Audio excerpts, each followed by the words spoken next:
Welcome back, everybody. Welcome to another match review.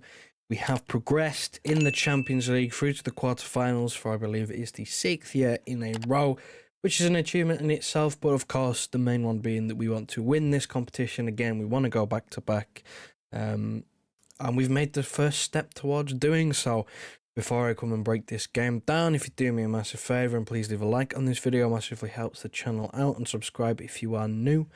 Turn notification bells on because you never know when we're going to be live next. I imagine sometime soon, as there's a lot of big games coming up. And of course, there is top line in the description, a link to become a channel member if you want to help support the channel further. Don't feel like you have to, but if you want to help support me and Hugh, there is the option.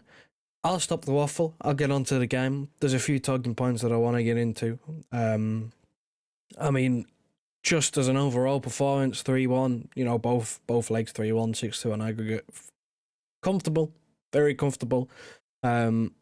Copenhagen, I guess they tried.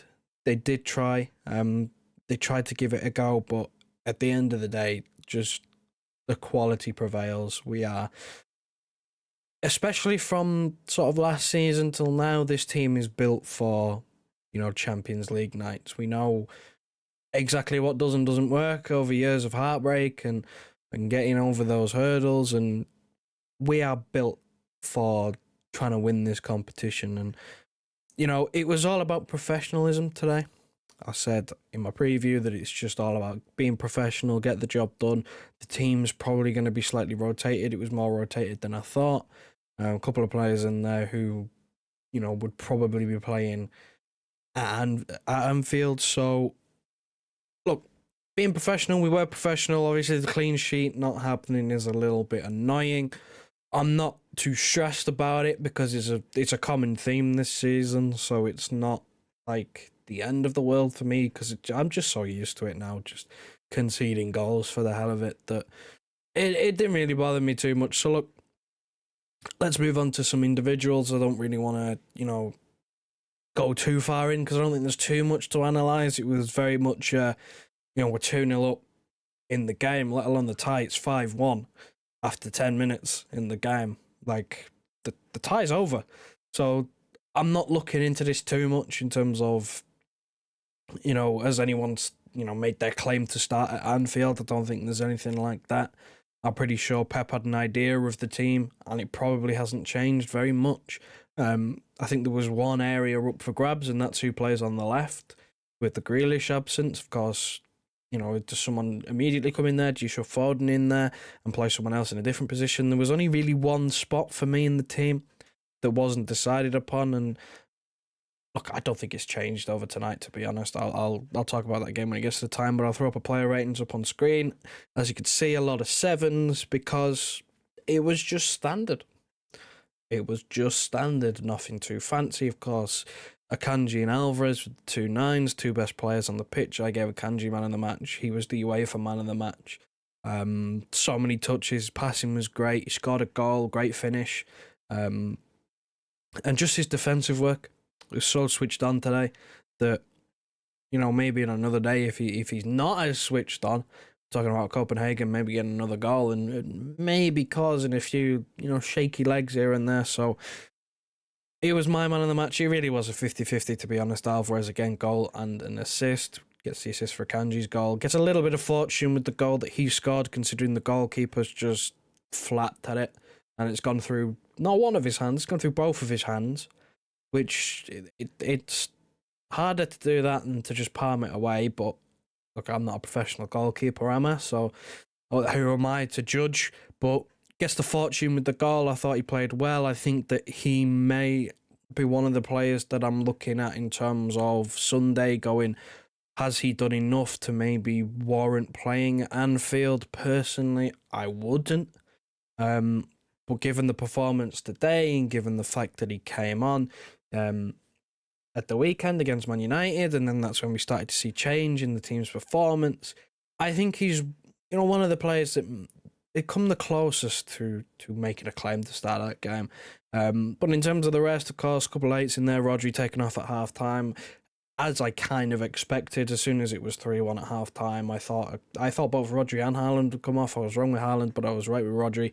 Any break he can get is needed because, again, like I said, the fixtures coming up, they're big games, and we can't afford for him to miss those games. So any rest he could get is a positive. Of course, Kovacic then slotting into that role. I thought he held his own. Again, another pretty good performance from Kovacic.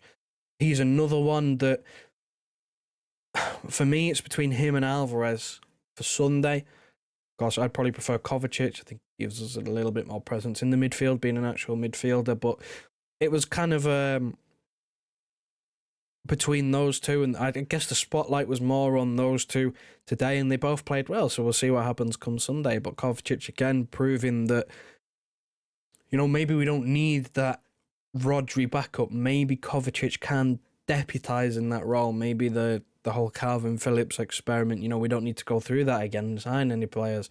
And that we have enough cover here. In terms of the rest, look, Haaland with an 8. He got one chance, got one goal, took it really, really well. It's a world-class finish. That's pure striker's instinct. And that's what he was on the pitch to do, just confidence reasons. I think that's why he played for so long, is that we know he's missed a few chances. Pep knows he's missed a few chances, and it was all about trying to get him in the right gear, and today would have done him a lot of good. Again, one chance, one goal. It's clinical. He took his chance. He had to work for it. They didn't make it easy.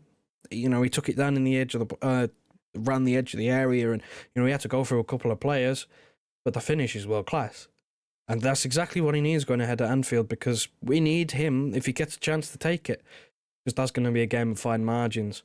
As for the rest, again, look, you see all the sevens. It was just kind of average. A few players in there playing 4 minutes reasons. You look at Rico Lewis and Vardiol. They haven't played a lot recently, getting them some minutes. Vardiol, of course, coming back from injury. Nunes with an injury, I don't think it's, it's like a dislocated finger. It's not going to keep him out. We'll just tape it up and carry on. And it's very nice to see at the end. I do want to mention, actually, it's very nice to see at the end. I think there was 4 academy players on the field in a Champions League knockout tie. It's just great to see. It's great to see that there is a pathway for these young players, and it's not, all about selling for profit, that there is actually a chance to get into the first team. A lot of them on the bench, some of them didn't come on, but some of them did get on. And it's great to see. I think that'll about do it. There's not really too much to analyse, because the second half was very much just pass it round the back, see the game out. Nothing interesting really happened. Rico Lewis hit the bar at the end. That's about all I can remember, to be honest. It was the first half where most of the action happened, and again, fairly comfortable, very professional, exactly what I wanted to see. And look, it's a good win ahead of Anfield. I'd say it's good preparation, so that'll do from me. If you do me a massive favour on your way out, please leave a like on this video. It'll be massively appreciated. And subscribe if you are new. Turn the notification bell on so you never miss another live stream. And of course, top line in the description, there is a link to become a channel member. If you want to support the channel further, $3.99 a month, you get some perks, benefits. You help me and Hugh out. But don't feel like you have to, of course. Thank you very much for watching, and I will see you, hopefully, with a live stream before we go to Anfield.